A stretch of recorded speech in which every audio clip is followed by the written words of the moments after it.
Well, tonight obviously was a great college basketball game, prime time here Saturday night. I'd like to thank our fans for showing up. They're the best. I mean, they have not wavered one time, especially the ones that are here in McHale and support us through thick and thin, which, believe me, isn't the case at a lot of places, and certainly not the case at a lot of big programs like the one we have. So that's a thank you from everybody, our families of our players, and certainly tonight our coaching staff and team. And, McHale was alive, and it's tough to come in here and beat us as a visiting team with our crowd and the electricity that we have in the building. In terms of Raleigh, it was great to have him back. As you guys know, he's a fantastic kid. He gives our team a confidence and a smile almost.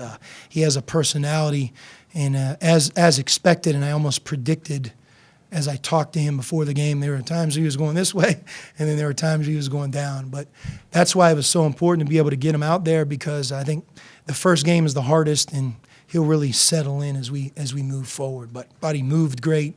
You could tell his conditioning. You could prepare for a game, but until you're actually in the game, it's different, and that'll come obviously as he stays with us every day. DeAndre Ayton tonight was the difference, and I thought we took a great shot from Alabama. Two things that have plagued them: they've been a high turnover team, 15 turnovers, and a game, and they haven't shot free throws real well, and they get there a lot. But tonight they were a great free throw shooting team, and they took care of the ball. And when they do those two things, they're capable of playing against anybody in the country. And I think they're going to have a great season. So we beat an excellent team. In terms of DeAndre, I don't say this in a disparaging way at all, because I know there's some other great players out there, but I just have a hard time believing that there's anybody better than him. I just do. I don't want to hear anything about his motor or this. I mean, they're almost fabricating and inventing things that aren't true. He is a special talent, and we've seen it in a number of situations. When the game's really on the line, he rises to the challenge. And, offensively tonight down the stretch, he made some big baskets. And you get 18 rebounds in a game, that's hard to do as well. So credit him. Alonzo obviously added a number of other things, and we had a lot of contributions from our players. But DeAndre's performance statistically is something you don't often see in a game like tonight. Sean, how did you think Parker Jackson-Cartwright and even Alonzo towards the end did on their one-on-one matchup with Sexton man-to-man before other players got involved? They competed, and that's really all you can ask for. In basketball, there's too much made of who's guarding who, because the way Colin Sexton scores, it's against the team. I mean, the big guy has to stop the ball, and the team has to rotate and provide help. But all you want from the guy covering him is great effort and concentration, and we had that. Parker, 5 assists, no turnovers in a game like tonight. His assisted turnover of really during his career is almost second to none. I'd say he's over 3 to 1 in the 4 years he's been with us. But, as a senior point guard, he has poise. He's been in so many games like this that I think we're really comfortable with him. Can you talk about Alonzo's efficiency? He's done that all year, but this game, he had to only take 6 shots. He picked and chose what he was going to do, and he did what he did. Yeah, it's funny with Alonzo, his first halves have been very quiet. I know he's had a couple games where he's had big first halves early, but once we got past the first 3 or 4 games, and it's almost like at halftime you're waiting for him to get going, and then in the second half he does. And tonight was another example of that.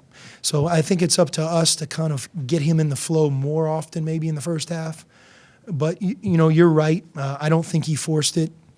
When you go 14 for 16 from the line, he did to Alabama what Colin Sexton did to us. And as you guys know, he has a gift of getting fouled, and he's a great free throw shooter. So he played a good game. 4 turnovers. That's the thing that's plagued him here early, and but I think he'll get better as we keep moving forward. Tonight's hard. We dealt with this last year. You welcome back a guy that hasn't played, and everybody's excited. Our team's excited. Raleigh's excited, but everything was different tonight. substitution patterns. There are a few things that maybe we weren't used to that we got involved with when he was out there. But it's nice to welcome him back, and now it's up to us to kind of grow and become a better team with him. What kind of statement, Sean, do you think DeAndre made to all the NBA folks who are watching this game in the building tonight? You know, I don't know what statement he needs to make past this. I mean, to your point, I don't think he gets enough credit. And as I describe him, really smart, on and off the court, highly intelligent. We ask him to play two positions. And it's easy to take a 7-footer as a freshman and just make him the center. He guards the 4, he guards the 5. That's double the work. He knows our playbook through two positions. And he's getting better and better each week with it. But he practices hard. He's responsible. He takes care of business. But his ability as a player, in my mind, is unmatched. I mean, I don't really know how to describe what he's able to do because he's so skilled and yet so big and athletic. Usually there's one or the other. He has both. How does he compare? I'm curious, as someone that's been around the game of basketball really all your life, how does he compare with some of the other big men you've played with or that you've coached? Is he really in a league of his own? Or? You know, I don't know a lot of the NBA guys, but, you know, you hear names that you can talk about. You know, Hakeem Olajuwon's a little bit like him because DeAndre runs so easily, and I know that's how he was. But you know, Kevin Garnett, same type of thing. But you know, I coached David West while I was at Xavier, and DeAndre is like a much bigger, more explosive David West. So just for a second, step back and think who David West is. I think he's in his 16th year. He's been an NBA All-Star, a world champion. But some of the things that remind me of David and DeAndre is both guys are really smart and had great hands. And they're efficient because they can shoot. And I think DeAndre, with his efficiency, it really allows him to score easily. But for us, we're doing a better job of getting him the ball because the other thing is he's such a good passer. And we have to keep that up. You've won 3 big games here in a row. How do you like living on the edge? They've all been on the edge. You know, the one thing that I'll tell you is nobody panicked when we went to the Bahamas. I know it felt funny. You know, no one's used to us losing 3 in a row, and it isn't like that was okay. But I think all of us knew that we had a few things that we were going to get much, much better at. Some of it is we're playing a young group, and teams that are in those tournaments in November, Notre Dame, Purdue, Villanova, and we've been that team. Usually they're sprinkled with a blend of some older, really good players. And for us, we have a few of those guys, but most of our upside is with our youth. And so with that, we've gotten better since the Bahamas.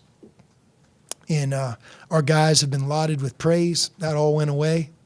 It's a healthy reminder how quickly, when you don't win, people don't talk about you or they don't talk about you in a positive light.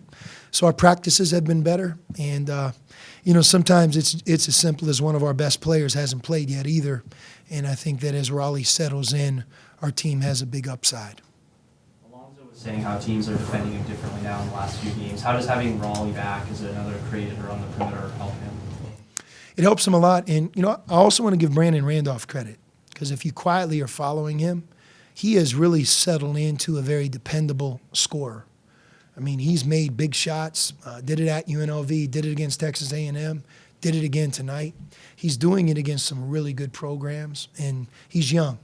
He's one of these young guys that I'm talking about that I think when you watch him in January and February, he's going to be that much better, that much more sure of himself. But he's becoming more and more dependable, and he's improving on defense. But, you know, very quietly, you know, you look at it, Brandon had 13 points and no turnovers tonight, and in a big game. With Raleigh coming back and the rotations going as they are, is that the reason why Dylan Smith maybe didn't play as much? Yeah, I mean, I told our team after the game, you know, it's we don't have things worked out. You can't judge us on tonight's game. And from them, some of the guys maybe who didn't play as much or at all, that doesn't mean it'll be like that for the rest of the year. We have to continue to figure this out. There's a gift, you know, for us to be able to do that, but it's not as easy as everybody thinks to all of a sudden 40-some practices in, game 10, okay, he's back, now make it work. Takes a little bit of time. We went through that with Alonzo last year. So those guys will all settle in, and they have to earn it in practice, and, it keeps things competitive because the guys that are going to play are going to be the guys that are doing the job every day and are giving us the things that we need to be the best team we can be. Was Emmanuel, was that a competitive thing too, with him not playing, or he wasn't hurt? His knees have been bothering him, but he wasn't able to play tonight. That doesn't mean he won't play in the next game, and I think it's up to him to make it happen. What do you expect going to Albuquerque next Saturday? It'll be the first time Arizona's made that trip in a long, long time. What do you expect from the pit? What do you expect from that atmosphere? Well, we're fortunate because we have the sports information director, Matt Enzer, who's been in Albuquerque and been a Lobo himself. He has done a great job of scaring everybody, setting us up, making sure that we know what we're getting into. But between talking to Matt and just common sense, I know that Albuquerque is a great, great college basketball town, like Tucson. They support the Lobos. They have a very proud program, and they have a new coach who's really good. I know it's going to be a big, big game for them. It's an historical arena. It's great for our players to be able to go to a place like Albuquerque, play in front of a frenzied big crowd, a lot like at UNLV. And it's in our region. One of the things that we take pride in, we've played at New Mexico State. We've played at UTEP. We've played at New Mexico, at UNLV, at San Diego State. Some of the ones that we haven't played at, we've wanted to play there, and we haven't been able to get them to agree. But in our region, we want to go play home and aways. And I think this will be a really good game for both programs. And we're excited. And I'm glad we have a week because we're in finals right now. Our guys have a lot of pressure in the classroom and on the court. And we've played 3 major games in a row. So I think this week will hopefully point us in a good direction. But we know that that'll be one of the toughest games on our schedule because of the arena, the crowd, the team, the coach. So we're looking forward to it. Does integrating Raleigh back in the rotation compare to doing the same with Alonzo last year? Yeah. And what's that process like? I mean, you're always talking to guys, I realize, but I mean, does it require more communication or arm around a guy who's not playing, or that kind of stuff? What's that going to be like? Yes, but there's a fine line. This is the University of Arizona, and not everybody gets to start and play. And some of the greatest players that played in our program never played as a freshman or weren't nearly the player that they became, but they fought and they earned what they got and they learned what they needed to get better. And sometimes at 19 years old, you're not as ready as you're going to be at 20 or 21. So, with a program like ours, you want to keep these guys practicing, getting ready. But we have a number of players that maybe a year from now could be our leading scorer or one of our best players or a starter. And on this year's team, maybe they don't play as much. But our focus has to be on winning and being the best team that we can be. And when nothing's given and you have to earn it and you're playing against great competition in practice, those players, the cream will rise to the top. And sometimes a guy, they panic or their support system panics and they run, but very seldom does a guy who run make it. And but we're counting on everybody. And like I said, you can't judge us just on today because of the circumstances. I think it'll even out over time.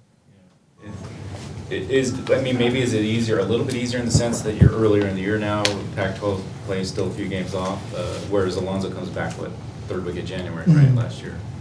No, we're happy to have our team back. And, it could change so quickly with injuries. So hopefully we can get a good stretch of health here and some good practices. And like I said, just keep growing. We have 3 non-conference games left.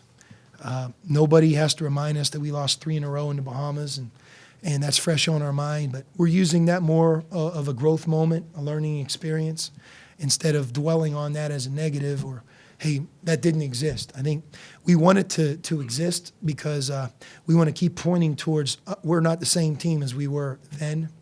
And if we played some of those teams maybe in March, maybe the outcome would be different. So that's the direction that we're pointing towards.